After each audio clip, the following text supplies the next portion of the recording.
Hello बच्चों, कैसे हैं आप सब? I hope you all are doing great and I hope you all are happy, healthy and fine.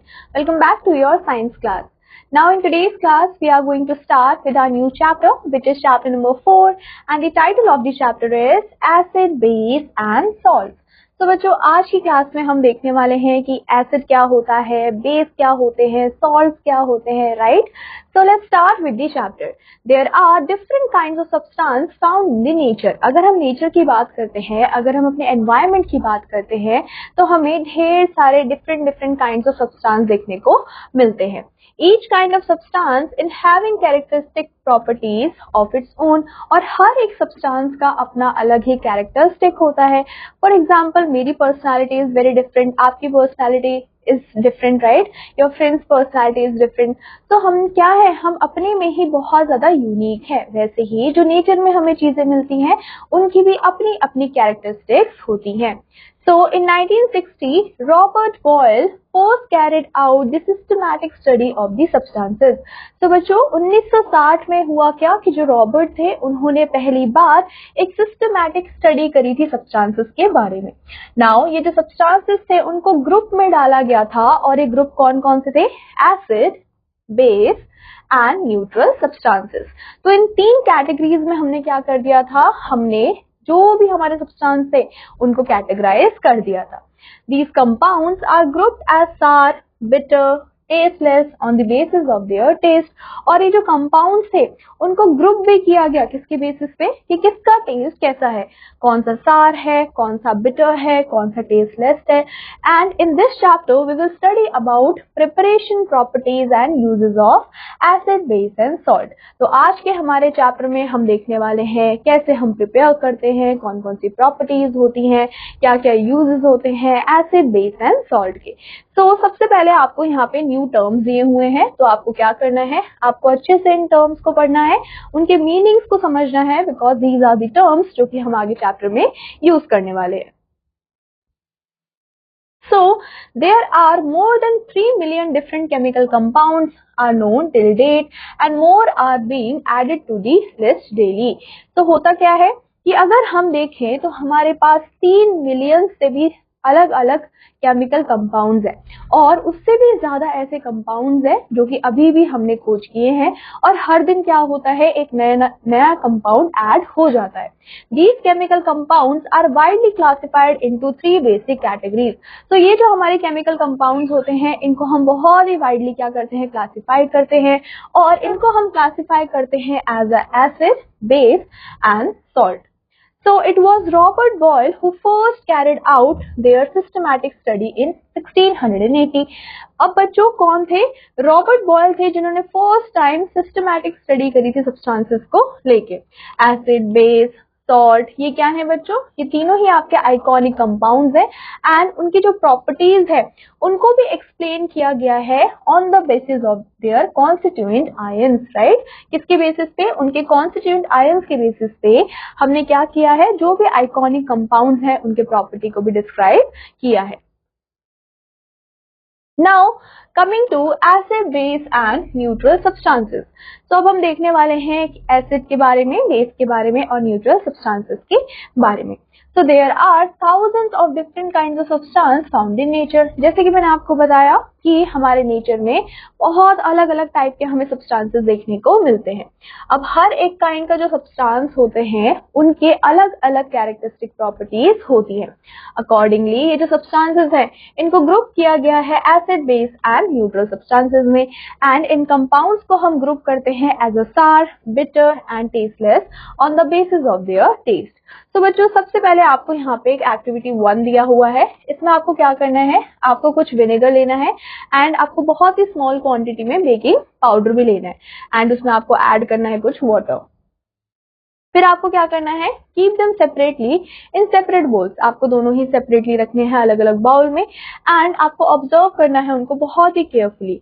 जो विनेगर होता है वो लिक्विड होता है, जो बेकिंग पाउडर है वो व्हाइट पाउडरी सब्सटेंस होता है. नाउ आपको क्या करना है, आपको दोनों ही चीजों को टेस्ट करना है एंड फाइंड आउट करना है कि डिफरेंस क्या है, राइट? डिफरेंस क्या है? Vinegar taste sour, baking powder taste bitter and water has no taste, right. तो यहाँ पे आपको क्या पता लगा, यहाँ पे आपको तीनों ही कंपाउंड के टेस्ट यहाँ पे आपको पता लगे हैं। तो हम क्या बोल सकते हैं कि जो विनेगर है वो आपका एसिड है, right. It chemical name is acetic acid. अगर हम उसकी केमिकल नेम की बात करते हैं तो वो क्या है बच्चों, वो एसिटिक एसिड है। एंड जो बेकिंग पाउडर है वो आपका बेस है, और जो आपका वाटर है बच्चों वो आपका न्यूट्रल सब्सटेंस है। तो यहाँ से आपको एसिड बेस एंड सॉल्ट में डिफरेंशिएशन पता चल गया होगा, राइट। तो जो विनेगर है वो आपका एसिड हो गया, जो आपका बेकिंग पाउडर है वो आपका बेस हो गया, और जो वाटर है ये आपका न्यूट्रल सब्सटेंस हो गया। Now coming to acid. तो सबसे पहले हम देखेंगे कि एसिड होते क्या है। तो बच्चों ये जो वर्ड है एसिड, ये आया कहाँ से है, ये एक लैटिन वर्ड से आया है जो कि था एसिडस, राइट, जिसका मतलब होता है सार। अब बच्चों जो सारनेस होता है वो क्या होता है, वो कैरेक्टरिस्टिक प्रॉपर्टी होती है सारे ही एसिड की, विच मीन्स कि जो भी एसिड होते हैं अगर आप उनको टेस्ट करते हो, आपको सारे एसिड को टेस्ट नहीं करना है, राइट। तो बच्चों जो भी एसिड होते हैं उनकी प्रॉपर्टी क्या होती है कि वो सार होते हैं। तो ये जो सार टेस्ट है बहुत सारे सब्सटेंसेस का इन आवर फूड, वो किस वजह से है, क्योंकि हमारे फूड में एसिड प्रेजेंट होता है। फॉर एग्जाम्पल जैसे कि मैंने आपको बताया कि जो विनेगर था वो सार था, राइट। तो जो सारनेस ऑफ विनेगर है वो किस वजह से है, क्योंकि उस पे एसिडिक एसिड प्रेजेंट है। लाइम है, सिट्रस जूसेस हैं, ड्यू टू सिट्रिक एसिड। उसके अलावा टैमरिंड है, ग्रेप्स हैं, ड्यू टू टार्टरिक एसिड। उसके अलावा सार मिल्क है, due to lactic acid. Apple है, ड्यू टू मैलिक एसिड। तो ये सारे ही क्या है बच्चों, आपके एसिड्स है, और इन्हीं एसिड्स की वजह से आपको इन सारी चीजों में सारनेस फील होती है जब आप उनको खाते हैं या फिर टेस्ट करते हैं। All these are naturally occurring acid and weak और माइल्ड एसिड। अब बच्चों जितने भी मैंने आपको यहाँ पे एसिड बताए हैं, चाहे वो आपके सिट्रिक एसिड हो, चाहे वो आपके एसिटिक एसिड हो, चाहे वो आपके टेट्राट्रिक एसिड हो, चाहे वो लैक्टिक एसिड हो, चाहे वो मैलिक एसिड हो, ये सारे ही एसिड आपके बहुत ही ज्यादा वीक है और माइल्ड एसिड है, और ये नेचुरली अकरिंग होते हैं हमारे नेचर में। But all the acids are not mild, लेकिन सारे ही एसिड माइल्ड हो ऐसा पॉसिबल नहीं है, right. Some of the acids are harmful. कुछ एसिड ऐसे होते हैं जो कि बहुत ज्यादा हार्मफुल होते हैं, और कुछ एसिड ऐसे होते हैं जो कि बहुत ही ज्यादा हाईली कोरोसिव होते हैं, विच मीन्स अगर ऐसे एसिड हमारी बॉडी के ऊपर फॉल हो जाते हैं, गिर जाते हैं, तो वो बर्निंग सेंसेशन को प्रोड्यूस करते हैं, एंड इवन हमारी जो स्किन है उसको पूरा जला भी देते हैं। So, thus an acid is a substance. तो हम क्या बोल सकते हैं कि एक एसिड क्या है, एक ऐसा सब्सटेंस है जो कि प्रोड्यूस करता है हाइड्रोजन आयंस को जब हम उसको डिसॉल्व करते हैं वाटर में, राइट। तो एसिड क्या है बच्चों, ये आपको याद रखना है, this is very important. An acid is a substance which produce hydrogen ions when it is dissolved in water. तो यहाँ पे आपको एग्जाम्पल के लिए इक्वेशन भी गिवन है। तो फॉर एग्जाम्पल HCl, राइट। तो अगर हम HCl की बात करते हैं तो यहाँ पे H plus Cl minus, H2SO4 की अगर हम बात करते हैं तो यहाँ पे आपको 2 प्लस 2H आयंस देखने को मिल रहे हैं, और यहाँ पे आपको SO4 देखने को मिल रहा है, राइट। तो हमें क्या देखने को मिल रहा है, ये प्रोड्यूस कर रहा है किसको, हाइड्रोजन आयंस को।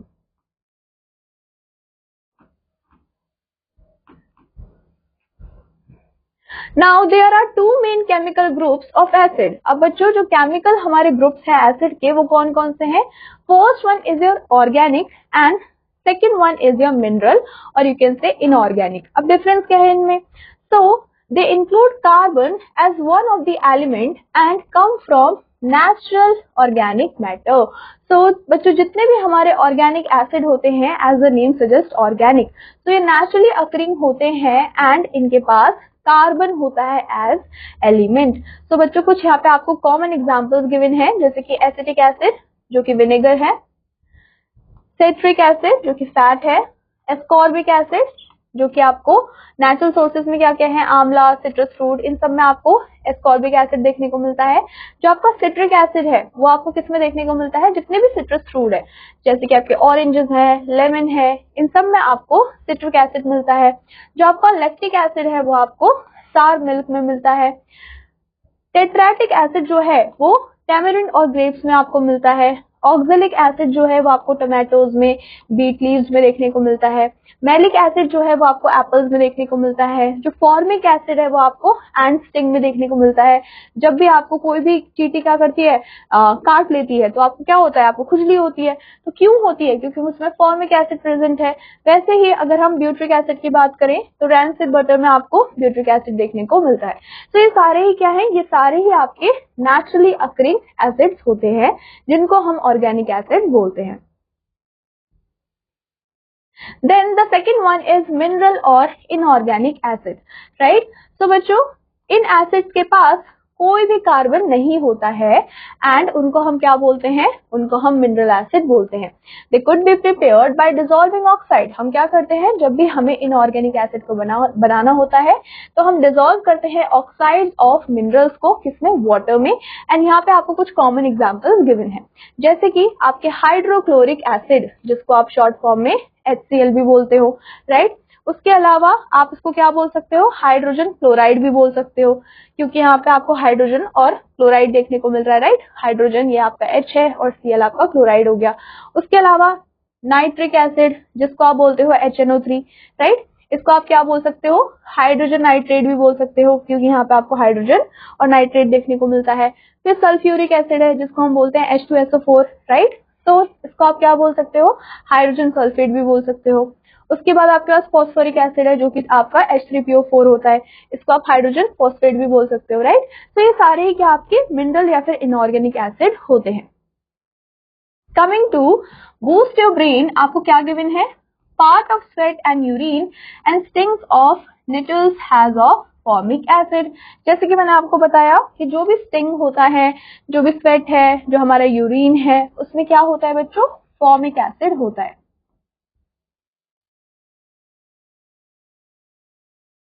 Now coming to strong and weak acid, जैसे कि मैंने आपको चैप्टर के स्टार्टिंग में क्या बोला था कि कुछ एसिड होते हैं जो बहुत स्ट्रॉन्ग होते हैं, कुछ ऐसे एसिड होते हैं जो कि काफी ज्यादा वीक भी होते हैं। जरूरी नहीं है कि सारे एसिड वीक हो या फिर जरूरी नहीं है कि सारे एसिड स्ट्रॉन्ग हो, राइट। तो बच्चों, acid that makes a large number of hydrogen ions in water. अब बच्चों, ऐसे एसिड जो कि क्या करते हैं, बहुत ही लार्ज नंबर में हाइड्रोजन आयंस को बनाते हैं, किसमें, वाटर में, वो आपके स्ट्रॉन्ग एसिड्स होते हैं। अब जो आपके इनऑर्गेनिक एसिड्स होते हैं, कौन कौन से, hydrochloric acid, nitric acid, sulphuric acid, ये सारे ही आपके एग्जांपल्स होते हैं स्ट्रॉन्ग एसिड के। Now acid that make a few hydrogen ions, अब ऐसे एसिड जो कि बहुत ही कम हाइड्रोजन आयंस को बनाते हैं, जब आप उनको डिसॉल्व करते हो वाटर में, तो बच्चों वो आपके वीक एसिड होते हैं।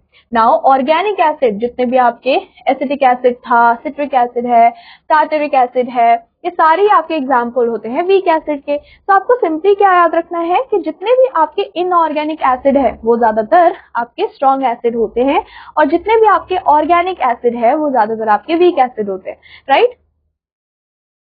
नाउ कमिंग टू रिमेंबर, तो बच्चों रिमेंबर में आपको यहाँ पे एक पॉइंट दिया हुआ है, चार्ज एटम्स और ग्रुप ऑफ एटम्स। अगर हम चार्ज एटम की बात करें या फिर पूरे ग्रुप ऑफ एटम की बात करते हैं तो उनको हम आयंस बोलते हैं, राइट। तो आयंस में आपको दोनों चार्ज देखने को मिल सकते हैं, राइट। वो पॉजिटिव भी हो सकता है, वो नेगेटिव भी हो सकता है, लेकिन उनके नाम चेंज हो जाते हैं। कैसे, the ions with positive charge, ऐसे आयन जिसमें आपको पॉजिटिव चार्ज देखने को मिलते हैं, वो आपके क्या होते हैं बच्चों, उनको हम पॉजिटिव आयंस बोलते हैं, या फिर आप उनको कैटायंस भी बोल सकते हो, राइट। ऐसे आपके आयन जिसमें पॉजिटिव चार्ज है वो आपके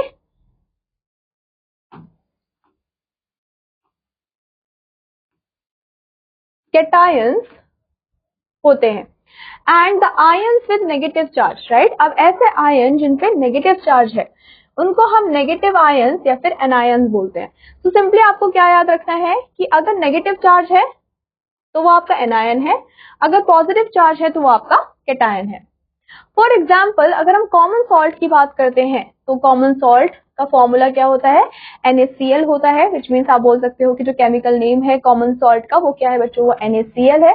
एंड Na+ क्या है बच्चों, ये आपका कैटायन है, क्योंकि इसमें आपको पॉजिटिव चार्ज देखने को मिल रहा है, और Cl- में यहाँ पे आपको नेगेटिव चार्ज देखने को मिल रहा है, तो ये आपका एनायन हो जाता है।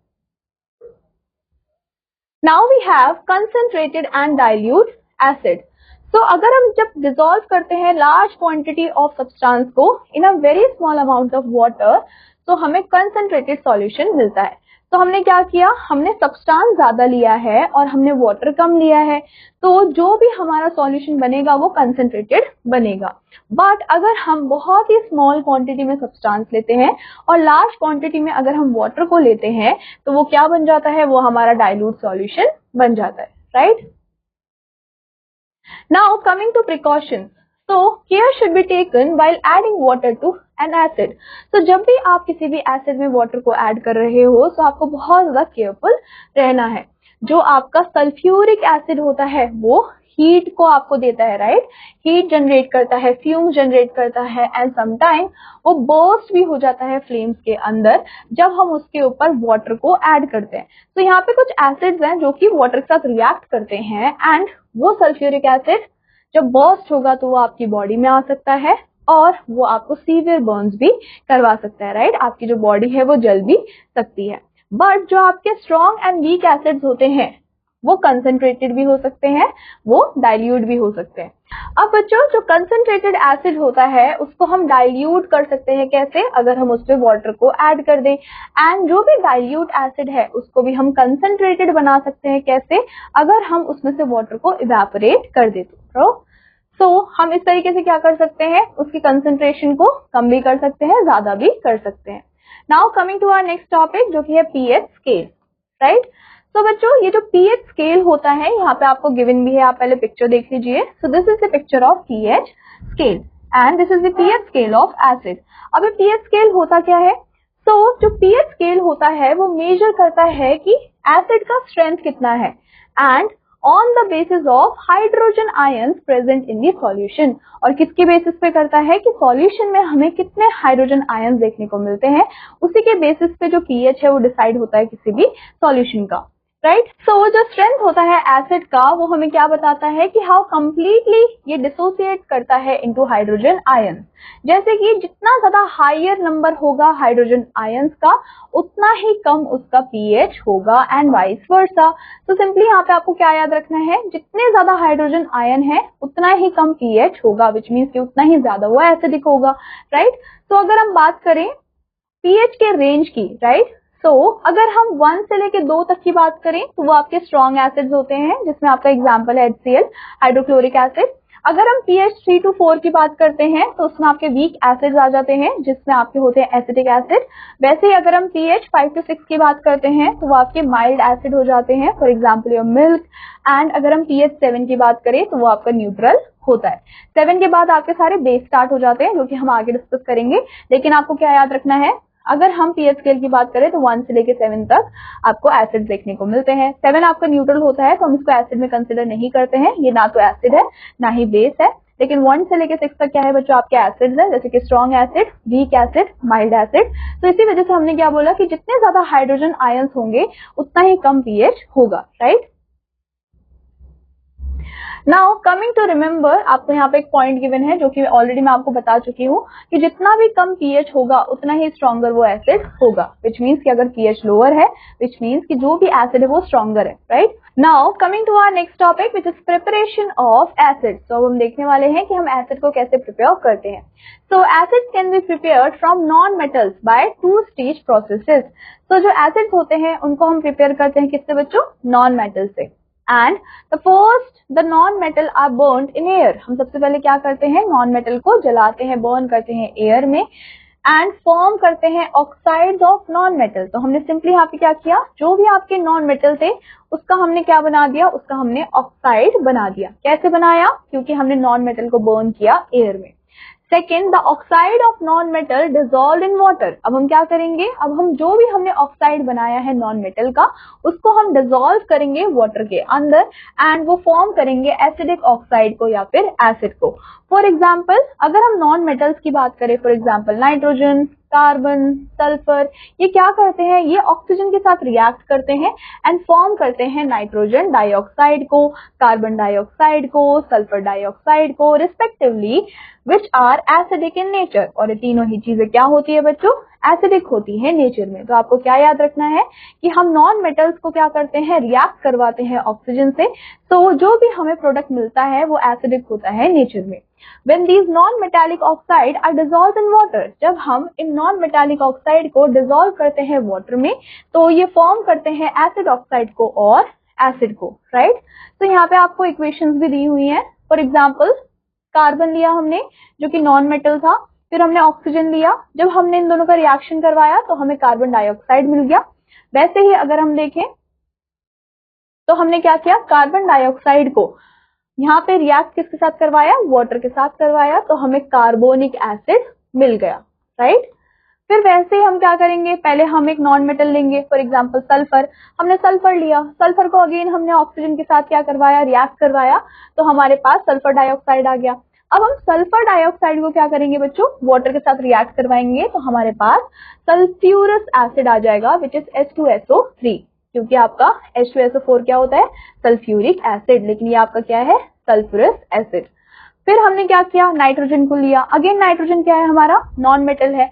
अब हमने क्या किया, नॉन मेटल को रिएक्ट करवाया ऑक्सीजन से, तो हमारे पास नाइट्रोजन डाइऑक्साइड बन गया। अब हमने नाइट्रोजन डाइऑक्साइड को वाटर के साथ रिएक्ट करवाया तो हमारे पास नाइट्रिक एसिड बन गया और नाइट्रस एसिड भी बन गया। नाइट्रिक एसिड आपका HNO3 है और नाइट्रस एसिड आपका HNO2 होता है। सिमिलरली अगर हम यहाँ पे हमने क्या किया, सल्फर ट्राइऑक्साइड को लिया, उसके बाद हमने क्या लिया, हमने वाटर के साथ उसका रिएक्ट करवाया तो वो सल्फ्यूरिक एसिड बन गया। इससे पहले हमने क्या किया बच्चों, सल्फर ट्राइऑक्साइड बनाने के लिए हमने सल्फर को और ऑक्सीजन का क्या करवाया, रिएक्शन करवाया, तो हमारे पास सल्फर डाइऑक्साइड आ गया था, राइट। फिर बच्चों हमने फोर्थ इक्वेशन में क्या किया, हमने यहाँ पे SO3 लिया which is your sulphur trioxide, right. Dioxide हम ऊपर ले चुके हैं, तो सल्फर ट्राइऑक्साइड का जब हमने वाटर के साथ रिएक्शन करवाया तो हमारे पास बन गया सल्फ्यूरिक एसिड जो कि था आपका H2SO4। और यहाँ पे हमने क्या बनाया था, यहाँ पे हमने बनाया था H2SO3 जो कि था सल्फ्यूरस एसिड, क्योंकि हमने इसमें सल्फर डाइऑक्साइड को रिएक्ट करवाया था वाटर के साथ, तो हमें मिला था सल्फ्यूरस एसिड, राइट।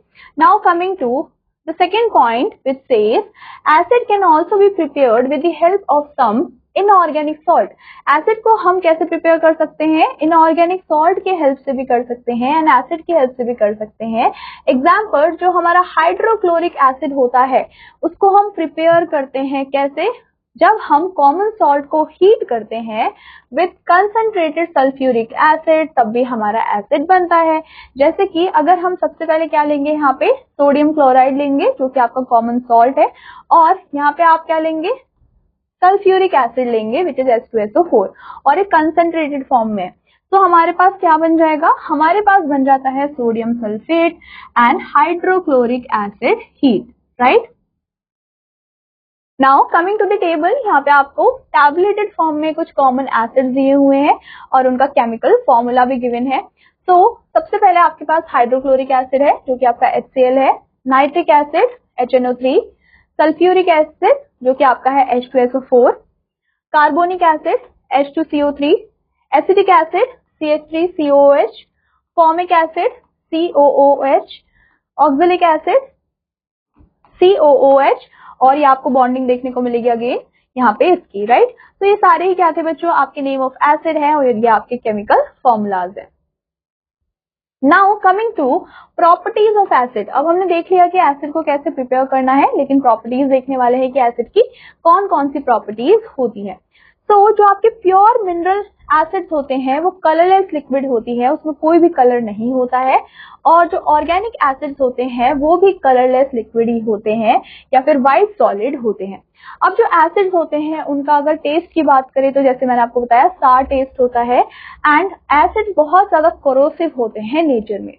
अब बच्चों जो स्ट्रॉन्ग एसिड्स होते हैं वो डिस्ट्रॉय कर सकते हैं पेपर को, क्लोथ को, वुड को, एंड जो एसिड्स होते हैं वो मेटल्स को भी कोरोड करते हैं जैसे कि आपके आयरन एंड एल्यूमिनियम। सो इसी वजह से हम क्या नहीं करते हैं, हम एसिड को कभी भी स्टोर नहीं करते हैं मेटल के कंटेनर्स में, क्योंकि वो मेटल को क्या कर देगा, कोरोड कर देगा। जो कंटेनर्स होते हैं जो कि ग्लास के बने होते हैं उन्हीं को ही यूज किया जाता है एसिड को स्टोर करने के लिए। अब बच्चों जो एसिड का कलर है वो भी हमें चेंज होता हुआ दिखता है कब, जब वो कांटेक्ट में आता है किसी भी इंडिकेटर के। जो एसिड्स होते हैं वो सॉल्युबल होते हैं वाटर में, बहुत इजीली वाटर में सॉल्युबल हो जाते हैं। And when an acid is dissolve in water, जब भी हम एसिड को डिसॉल्व करते हैं वाटर में, तो डाइल्यूट एसिड फॉर्म हो जाता है एंड जो हीट है बच्चों वो हमें मिलती है। Now coming to some chemical properties are given below. तो यहाँ पे आपको कुछ केमिकल प्रॉपर्टीज गिवन है, जैसे कि फर्स्ट आपका रिएक्शन विद मेटल्स। तो बच्चों जो भी आपके डाइल्यूट एसिड्स होते हैं, अब डाइल्यूट एसिड क्या होते हैं, जैसे कि मैंने आपको बताया कि सब्सटेंस बहुत ज्यादा कम है, वाटर का कंटेंट बहुत ज्यादा है, विच मीन्स कि वो डाइल्यूट एसिड है, तो वो रिएक्ट करते हैं कुछ मेटल्स के साथ और वो फॉर्म करते हैं सॉल्ट को एंड रिलीज करते हैं हाइड्रोजन गैस को। तो जो मेटल है बच्चों वो रिप्लेस करता है हाइड्रोजन ऑफ एसिड्स को ताकि वो सॉल्ट को फॉर्म कर पाए। अब यहाँ पे आपको एग्जांपल्स भी गिवन है in the form of equation. यहाँ पे आप देख सकते हो ये आपका मेटल है विच इज मैग्नीशियम, ये आपका एसिड है डाइल्यूटेड, विच मीन यहाँ पे इसका मतलब क्या है बच्चों, डाइल्यूटेड। तो यहाँ पे हमने डाइल्यूटेड सल्फ्यूरिक एसिड लिया है, तो हमें क्या मिला, हमें मेटल सॉल्ट मिला, जो कि क्या था आपका magnesium sulphate which is MgSO4, और क्या रिलीज हुआ, हाइड्रोजन। सिमिलरली अगर हम सेकेंड इक्वेशन को देखते हैं तो हमने यहाँ पे जिंक मेटल लिया है और यहाँ पे हमने हाइड्रोक्लोरिक एसिड लिया है डाइल्यूटेड फॉर्म में, तो हमारे पास क्या बन के रेडी हो गया, जिंक क्लोराइड, जो कि अगेन एक मेटल सॉल्ट है, और यहाँ पे हाइड्रोजन रिलीज हो गया। अगर हम थर्ड इक्वेशन को देखते हैं तो यहाँ पे हमारे पास अगेन जिंक है एंड यहाँ पे हमने सल्फ्यूरिक एसिड लिया है डाइल्यूटेड फॉर्म में, तो हमारे पास जिंक सल्फेट बन गया और हाइड्रोजन यहाँ पे रिलीज हो गई। सिमिलरली हमने सोडियम लिया है एज अ मेटल, फिर हमने क्या किया, यहाँ पे डाइल्यूटेड हाइड्रोक्लोरिक एसिड लिया है, तो हमारे पास सोडियम क्लोराइड बन गया which means our common salt, और यहाँ पे हाइड्रोजन गैस हो गई है रिलीज, राइट। तो ये सारे आपके एग्जाम्पल से। अब बच्चों जो गोल्ड, सिल्वर, कॉपर होते हैं वो कंपैरेटिवली लेस रिएक्टिव होते हैं एसिड से एंड ये रिप्लेस नहीं करते हैं H एटम को। जितने भी हमारे ऑर्गेनिक एसिड्स होते हैं जैसे कि एसिटिक एसिड, सिट्रिक एसिड, ये भी रिएक्ट करते हैं एक्टिव मेटल्स के साथ जैसे कि सोडियम, मैग्नीशियम, कैल्शियम, ताकि वो फॉर्म कर पाए कोरस्पॉन्डिंग सॉल्ट को एंड रिलीज कर पाए हाइड्रोजन को। तो यहाँ पे अगेन आपको रिएक्शंस दी हुई है नॉन मेटल्स के साथ। हमने अभी ऊपर मेटल्स का रिएक्शन देखा था, अब हम नॉन मेटल्स का रिएक्शन देखेंगे। तो जब भी हम कंसंट्रेटेड एसिड, यहाँ पे हमने डाइल्यूटेड नहीं लिया है, यहाँ पे हमने कंसंट्रेटेड एसिड लिया है, वो रिएक्ट करते हैं नॉन मेटल के साथ, तो non metallic oxides and water produce होता है। जैसे कि अगर हम यहाँ पे बात करें, हमने नॉन मेटल में लिया कार्बन को हमने रिएक्ट किससे करवाया, कंसंट्रेटेड एसिड से, जो कि था सल्फ्यूरिक एसिड, राइट। तो हमें क्या मिला बच्चों, हमें मिल गया carbon dioxide and sulphur dioxide and water, हमें ये तीनों चीजें मिल गई, राइट। अब ये जो आपका नॉन मेटालिक है जो आपको मिला है वो क्या है, carbon dioxide and sulphur dioxide. Similarly अगर हम सल्फर को लेते हैं और उसका रिएक्शन करवाते हैं सल्फ्यूरिक एसिड से, तो हमें मिलता है sulphur dioxide and water. Now coming to reaction with metal carbonates and bicarbonate, right? तो हम देखने वाले हैं कि कैसे रिएक्शन होता है मेटल कार्बोनेट्स का एंड बाइकार्बोनेट्स का। तो जितने भी हमारे डाइल्यूट एसिड होते हैं वो रिएक्ट करते हैं मेटल कार्बोनेट्स के साथ या फिर आपके बाइकार्ब के साथ, ताकि वो प्रोड्यूस कर पाए सॉल्ट सॉल्यूशन को एंड कार्बन डाइऑक्साइड गैस को with brisk effervescence, right. नाउ अगर हम यहाँ पे देखें तो यहाँ पे अगेन आपको ढेर सारे एग्जांपल्स गिवन है। हम एक इक्वेशन ले लेते हैं। अगर हम इसकी बात करें तो यहाँ पे आपको कार्बोनेट और बाइकार्बोनेट दोनों दिए हुए हैं, which is this one is your copper carbonate and ये आपका सल्फ्यूरिक एसिड। जब हमने मेटल और डाइल्यूट एसिड का रिएक्शन करवाया तो हमारे पास क्या आ गया बच्चों, सॉल्ट, और ये सॉल्ट क्या है, कॉपर सल्फेट। हमारे पास वाटर आ गया, right, and this is your water, and हमारे पास कार्बन डाइऑक्साइड गैस बन जाती है। वैसे ही अगर हम यहाँ पे सोडियम बाइकार्बोनेट की बात करें तो उसके अलावा हमारे पास यहाँ पे क्या है, सल्फ्यूरिक एसिड है। तो जब हम इन दोनों का ही रिएक्शन करवाते हैं तो ये क्या बनाते हैं, ये सोडियम सल्फेट को बनाते हैं और कार्बन डाइऑक्साइड और वाटर को रिलीज करते हैं। Now coming to the fourth one which is reaction with bases. अब हम देखने वाले हैं बेस के साथ कैसे रिएक्शन होता है। तो बच्चों जो एसिड होते हैं वो बेस के साथ रिएक्ट करते हैं एंड उनको न्यूट्रलाइज कर देते हैं एंड ये फॉर्म करते हैं न्यूट्रल सब्सटेंसेस को, जैसे कि सॉल्ट और वाटर। तो आपको याद रखना है कि जब भी कोई भी एसिड क्या करता है बच्चों, रिएक्ट करता है बेस के साथ, तो वो न्यूट्रलाइज कर देता है उस एसिड को। तो अगर हम यहाँ पे देखें तो ये एसिड है आपके पास हाइड्रोक्लोरिक एसिड, जो कि है आपका HCl, राइट। अब बेस क्या है आपके पास, sodium hydroxide which is NaOH, right. जब हमने इन दोनों का ही रिएक्शन करवाया तो हमारे पास सॉल्ट और वाटर बन गया। अब सॉल्ट क्या बना आपका, कॉमन सॉल्ट ही बन गया, सोडियम क्लोराइड, और वाटर यहाँ पे आपके पास आ गया। वैसे ही अगर हम सल्फ्यूरिक एसिड का रिएक्शन करवाते हैं पोटेशियम हाइड्रोक्साइड के साथ, तो हमारे पास पोटेशियम सल्फेट मिलता है जो कि सॉल्ट है, और यहाँ पे आपको वाटर देखने को मिलेगा। Now coming to uses of acid. अब हम देखने वाले हैं कि एसिड के क्या क्या यूजेस होते हैं।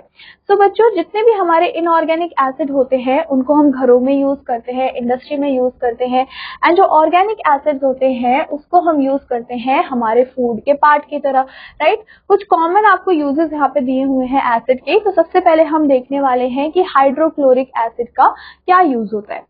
So it is used for making glucose from the starch, right? जब भी हमें ग्लूकोज बनाना होता है, और हम ग्लूकोज किससे बना रहे हैं, स्टार्च से बनाते हैं, तब हम यूज करते हैं हाइड्रोक्लोरिक एसिड का।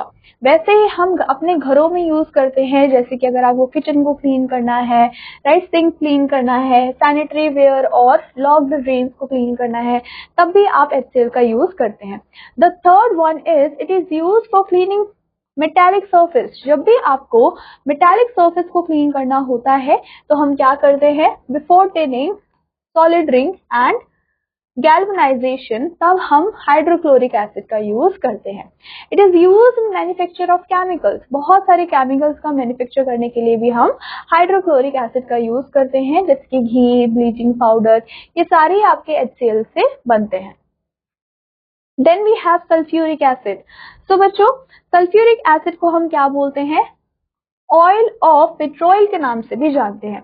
It is used as dehydrating agent. हम सल्फ्यूरिक एसिड को डिहाइड्रेटिंग एजेंट की तरह यूज करते हैं। नाउ इसको यूज किया जाता है स्टोरेज बैटरीज में, and it is the use in the batteries for inverters, truck and cars. अब कौन सी बैटरी, जैसे कि ट्रक का बैटरी होता है, इन्वर्टर का बैटरी होता है, कार का बैटरी होता है, तो इन सारी बैटरीज को बनाने के लिए हम इसका यूज करते हैं। उसके अलावा इसका यूज किया जाता है फर्टिलाइजर, डाई और पेंट के मैन्युफैक्चर में भी। फिर आता है बच्चों नाइट्रिक एसिड। तो अगर हम इसके यूज की बात करते हैं तो जब भी हमें मैन्युफैक्चर करना होता है फर्टिलाइजर को, जैसे कि अमोनियम नाइट्रेट, तब हम नाइट्रिक एसिड का यूज करते हैं। उसके अलावा अगर हमें एक्सट्रैक्शन करना है मेटल्स का, तब भी हम नाइट्रिक एसिड का यूज करते हैं। एंड जब भी एक्सप्लोसिव का मैन्युफैक्चर होता है, जैसे कि ट्रिनिट्रोटोल्यून्स, फ्यूर्स एसिड, डायनामाइट, गन पाउडर, ये सारे आपके एक्सप्लोसिव के एग्जाम्पल्स हैं। जब भी हमें इनको मैन्युफैक्चर करना होता है तब भी हम नाइट्रिक एसिड का यूज ही करते हैं। उसके अलावा अगर हमें प्योरिफिकेशन करना है प्रीशियस मेटल्स का, जैसे कि गोल्ड एंड सिल्वर, तब भी आप इसका यूज करते हैं। Then we have organic acid. तो जो एसिटिक एसिड है बच्चों, उसको यूज किया जाता है टेबल एसिड की तरह सैलेड ड्रेसिंग के लिए एंड प्रिजर्वेशन ऑफ फूड के लिए। एंड जैसे कि अगर आप देखते हैं जो आपके पिकल्स होते हैं, अचार होते हैं, उसमें भी ज्यादातर आपको एसिटिक एसिड मतलब कि विनेगर देखने को मिलता है। जो सिट्रिक एसिड होता है उसको हम मेडिसिन के तरह भी यूज कर सकते हैं, एंड जो आपका टार्टरिक एसिड होता है उसको हम बेकिंग सोडा के मैन्युफैक्चर के लिए यूज करते हैं। तो बच्चों that is all about acid. तो बच्चों इसी के साथ हमारे एसिड होते हैं यहाँ पे कंप्लीट। आई होप आपको सारा एसिड अच्छे से समझ आ गया होगा। अब हम बेस को डिस्कस करेंगे अपनी नेक्स्ट क्लास में। Till then take care and bye bye.